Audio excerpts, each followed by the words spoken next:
Salut à tous, c'est Ben. Peugeot vient de présenter son hypercar, la 9X8, pour s'engager en endurance dès l'année prochaine.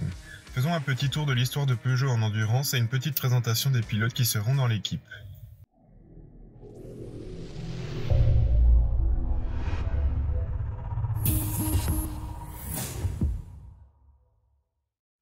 L'endurance chez Peugeot, c'est même avant la création de Peugeot Sport. Ils étaient présents aux 24 heures du Mans avec notamment la 302 et 402 d'Almart. Cette dernière a même gagné sa catégorie en 1938. Dans les années 80, Peugeot Sport est créé, et l'endurance est le troisième gros projet après le groupe B, puis le Rallye Rennes. Peugeot se lance dans les courses d'endurance en 1990 avec la 905, arrivé deuxième en 91 et premier en 92, puis un triplé au Mans en 93. Peugeot Sport revient en 2007 avec la 908 HDI FAP. Il remporte les Le Mans Série, mais se contente de la deuxième place aux 24 heures du Mans, et pareil en 2008.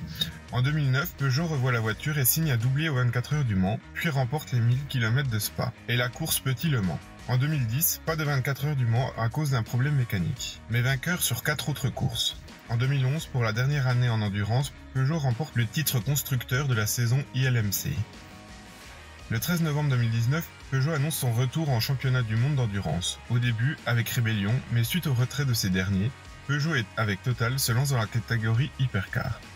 Un nouveau règlement qui préfigure une nouvelle ère pour la catégorie Rennes de l'endurance, qui incarne la transition énergétique. En décembre 2020, Peugeot présente les caractéristiques de la voiture. Ce sera donc un V6 de 2,6 litres biturbo de 680 chevaux aux roues arrière, couplé à un moteur électrique à l'avant d'une puissance de 200 kW. Début 2021, Peugeot présente ses pilotes. Faisons un petit tour de ces 7 pilotes. Loïc Duval, pilote français, ancien coéquipier en Formule 3 avec Sébastien Vettel. Il est parti au Japon où il fut plusieurs fois champion du monde de Formule Nippon. Il passa ensuite à l'endurance à partir de 2010 où il remporte plusieurs courses, dont en 2013 avec Audi. Il a déjà roulé pour Peugeot en 2010 et 2011, où il manqua de gagner à cause d'un problème. Mais comme il le dit, ensemble nous avons des affaires à régler au Mans. Et il est grand temps de gagner cette course. Passons ensuite à Kevin Magnussen, un Danois, courant jusqu'en 2020 en F1 avec 116 départs, de McLaren, puis Renault, et pour finir chez Haas.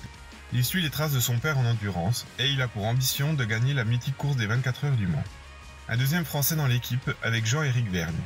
Comme Magnussen, ancien pilote de F1 où il prit 58 départs, il passa ensuite à la Formule E. Il remporte 2 fois le championnat et une fois sous les couleurs de DS. Il ne les abandonne pas pour autant et poursuivra les 2 championnats. Encore un pilote de F1 en la personne de Paul Di Resta, un Écossais, qui connaît la discipline et s'est imposé au Mans en LMP2.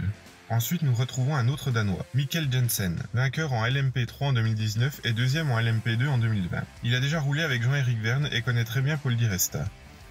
Nous avons ensuite un Américain, Gustavo Menez, vainqueur aux 24 heures du Mans en 2016 et troisième en 2018. Il connaît déjà bien la discipline. Et pour finir, le pilote de réserve est le pilote de simulateur, c'est lui qui va mettre au point la voiture. James Rochester, il dit « J'ai vraiment hâte de mettre toute mon expérience au service de ce projet et de se battre pour la victoire au Mans. »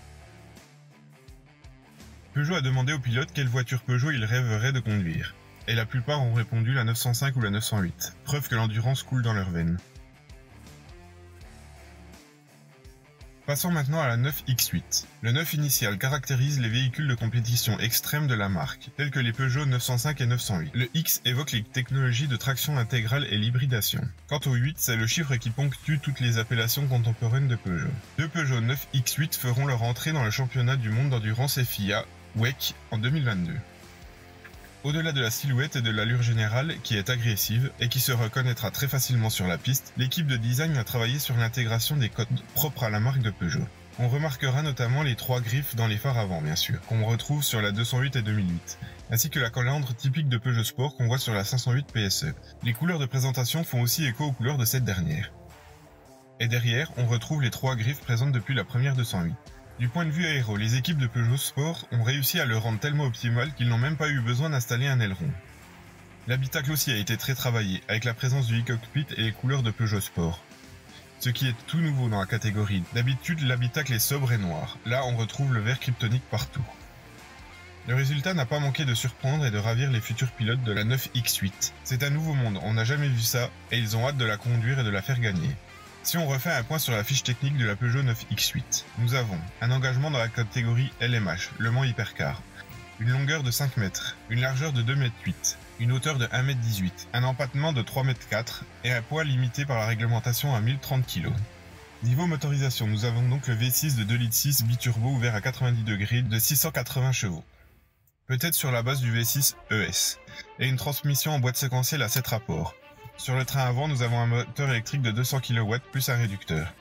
C'est encore un proto, et elle pourra encore évoluer. Mais vous en pensez quoi de cette 9X8 ? On pense à s'abonner et à mettre un pouce bleu pour aider la chaîne. Merci.